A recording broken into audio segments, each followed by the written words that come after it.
Depois de muita espera e anseio desde o anúncio desse filme, Kimetsu no Yaiba, ou Demon Slayer para outros, Hashira's Train Arc finalmente chegou arrebentando nas telonas. Quer saber como o filme ficou? Então assista o vídeo até o final. Não se preocupe, esse vídeo não contém spoilers. Aproveita e deixa o like no vídeo para ajudar esse pequeno canal nesse grande YouTube. Mas chega de enrolação, bora! Antes de eu dar minha conclusão, né, falar muito mais o que eu acho que foi o filme, eu vou dar, que vai ficar mais pro final do vídeo, eu vou falar para você detalhes do filme. Bom, a primeira coisa que eu vim falar mesmo é sobre os dubladores. Eu tenho que falar disso porque algo que nós brasileiros temos que nos orgulhar é que os dubladores deste país são incrivelmente bem feitos. Faz tempo que a gente não vê, inclusive, né, que os dubladores de Kimetsu no Yaiba não se reencontraram para trabalhar juntos no grande projeto. E para quem segue eles nas redes sociais, no Instagram, inclusive vou estar deixando aí na descrição o Instagram do canal para você seguir.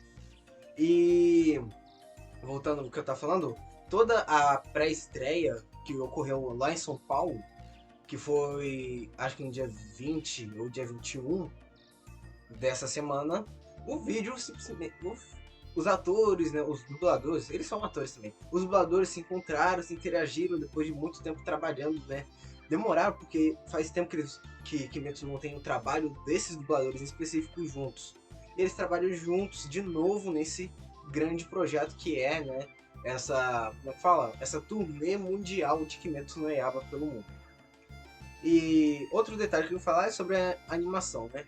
O estúdio, não a Tormo, mas o Photable, que é o estúdio responsável pela produção de Kimetsu no Yaiba, manteve os detalhes impecáveis da arte em todos os quesitos, né? Eles conseguiram manter toda a forma que a história estava sendo contada, né?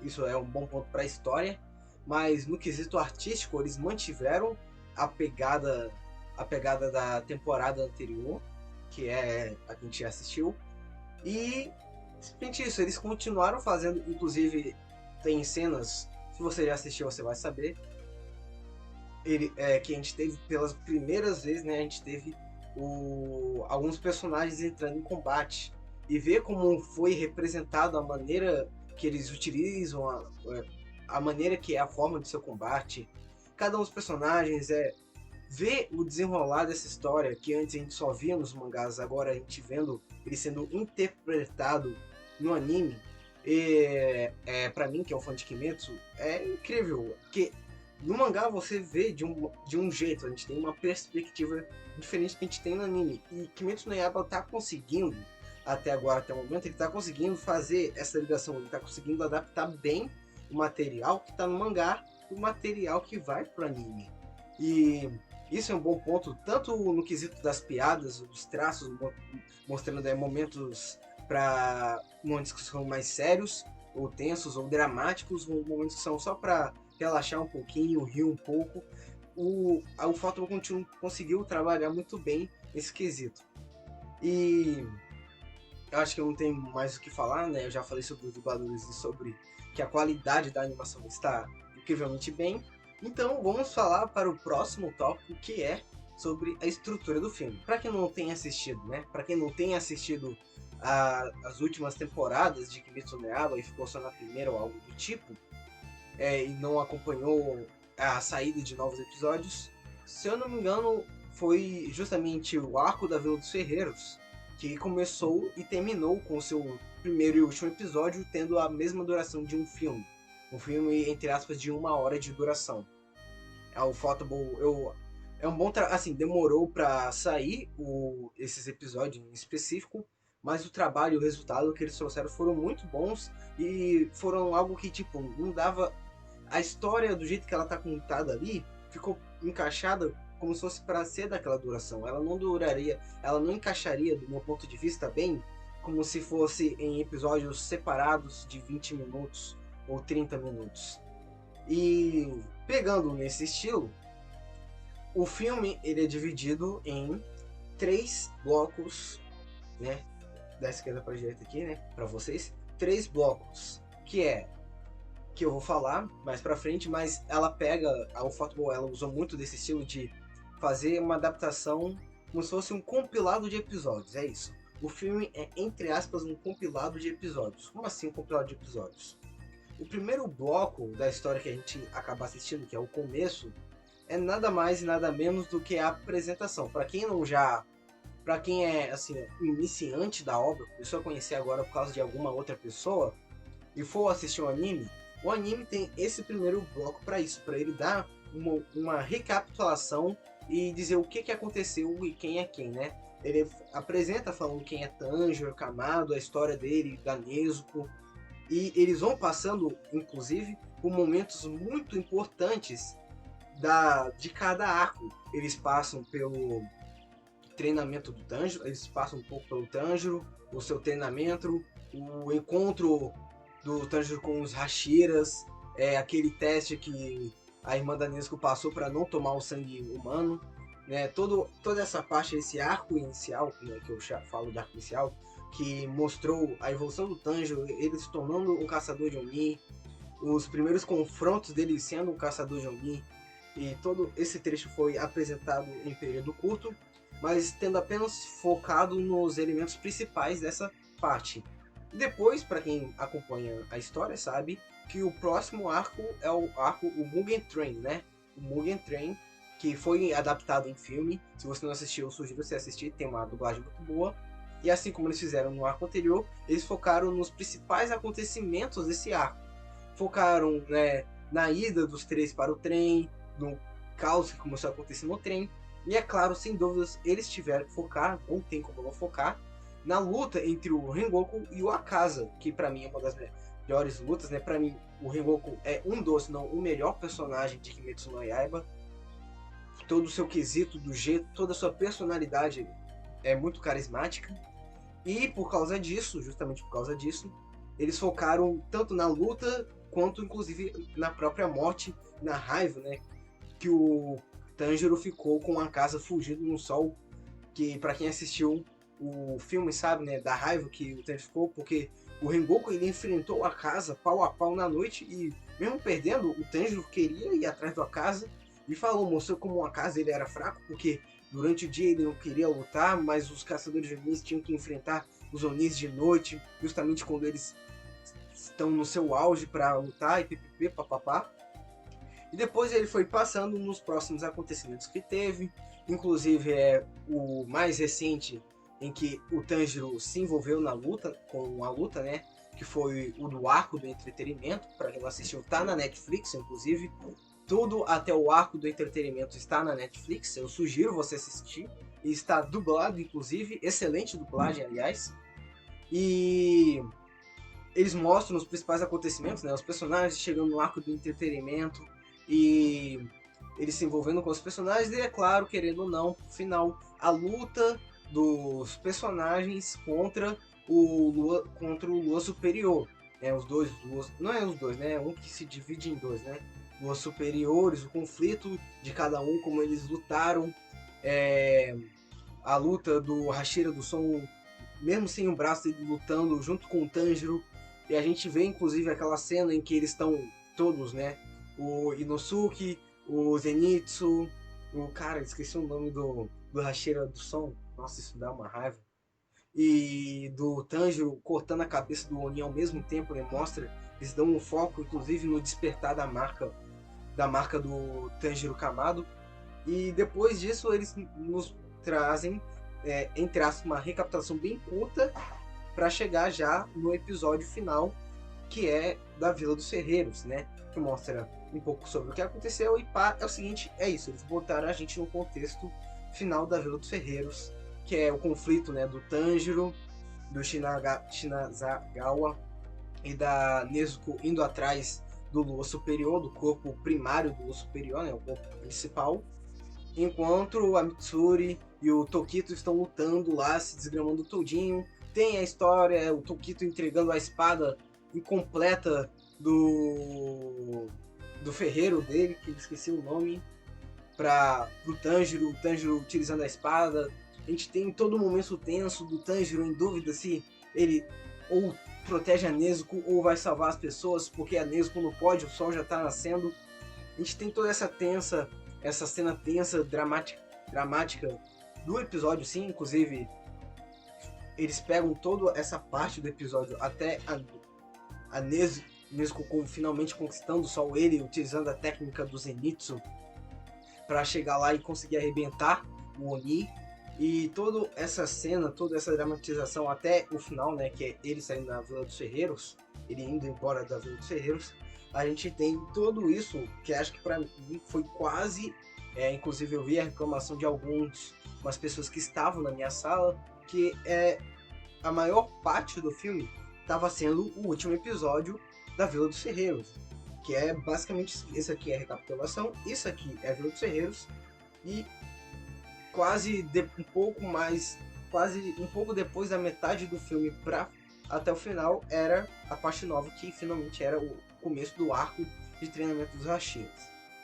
Aí tem todo o rolê para quem já assistiu sobre a Vila dos Ferreiros, acontece toda a história, ppp, papapá, e pro final Nezuko conquistando o sol. E depois disso tudo, eles inclusive é um parabéns pra algo que eu esqueci de falar, né? No começo eles mostram o que é cada, né? Começo o quê? De que, cara? Dos blocos. O bloco de recapitulação, eles mostram, a lubuzinha e dão uma recapitulação. Arco dos Ferreiros, mostra a lubuzinha embaixo, Kimetsu no Yaiba, Arco dos Ferreiros. E quando eles vão começar de fato o arco do treinamento do Hashira, eles mostram a logo, Demon Slayer, né, Kimetsu no Yaiba, Hashira Training Arc. Mas voltando, eles conseguem, a história, no quesito da história, conseguiram linkar e narrativamente pelo storytelling para mim perfeitamente o final da Vila dos Ferreiros com o início do arco de treinamento do Hashira. Eu não tenho os mangás para ler ainda, eu só vou ter se eu conseguir bater a meta do YouTube, por isso se inscreva, deixa o like no canal e compartilhe. E eu não tenho essa experiência, eu nunca nem li, eu quero ter um mangá físico para analisar a obra, é uma obra que eu gosto muito. E justamente nisso, eles conseguem encaixar perfeitamente no final, falando a gente vê o Tanjiro junto com a Nezuko indo embora para casa, para a mansão borboleta. A gente tem toda essa relação, eles conseguem encaixar bem, eles explicam certas coisas da história muito bem, eles conseguem linkar um bloco ao outro perfeitamente. Como esse vídeo é sem spoiler, eu vou estar fazendo um outro vídeo para explicar sobre a parte mais detalhada da história e papapá. Eles conseguiram linkar bastante bem sobre o que aconteceu e papapá, e linkaram muito bem o final do Arco dos Ferreiros com o início do arco do treinamento do Hashira. Explicaram muito bem para quem está assistindo sobre as coisas e nos inseriram muito bem ao meio que estava ocorrendo o treinamento do Hashiras. E o que acontece? Essa parte do treinamento do Hashiras, do treinamento do Hashira, foi mais como se fosse um primeiro ou segundo episódio, né? Episódio inicial de uma temporada mesmo. Não foi algo que a gente já pegou muita coisa acontecendo, muita briga. A gente teve algumas coisas assim, aqui e lá, mas o principal foco foi o desenvolvimento dos personagens centrais e, é claro, obviamente, dos Hashiras. A gente teve mais participação dos Hashiras nessa parte do filme. E o filme, ele termina com esse gancho que vai focar mais agora, esse gancho que é o começo da temporada, que são o treinamento dos Hashiras, que a gente vai acompanhar os nossos como é que fala?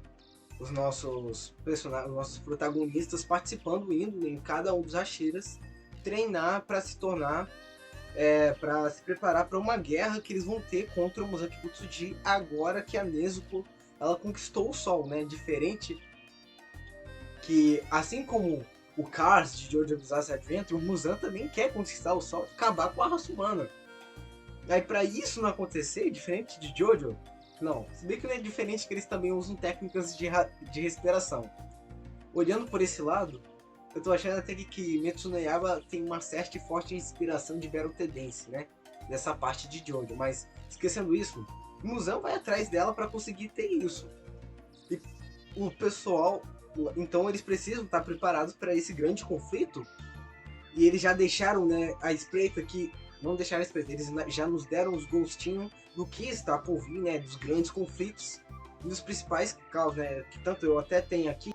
Eu tenho até aqui, né, o volume 19 do mangá de Demon Slayer, né, Kimetsu no Yaiba, tá até aqui. Que já, isso aqui já é após o arco dos Hashiras e tal. Isso aqui contém spoilers, né, a história, a capa não, mas contém spoilers, então eu não vou me aprofundar. Mas justamente o arco dos Hashiras vai servir para eles se prepararem para o conflito que está ocorrendo entre esses volumes, né, nesses volumes futuros. Eu achei que eles encaixaram muito bem. Não foi um filme tipo muito eletrizante, foi um filme muito...